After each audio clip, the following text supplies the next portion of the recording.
Now everybody's a little bit different as to how many.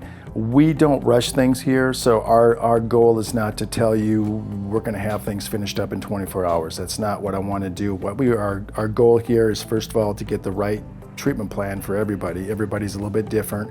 Once we get the right treatment plan, we start to move ahead, and we have steps in which we actually do that.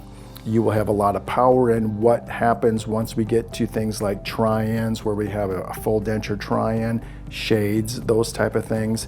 But the process itself, placing the implant, I don't really like to say time-wise. Everybody's a little different because some people have a little more kind of anxiety in the chair to begin with. But once the process of actually placing the implant using the pilot drill is no less than 5 minutes.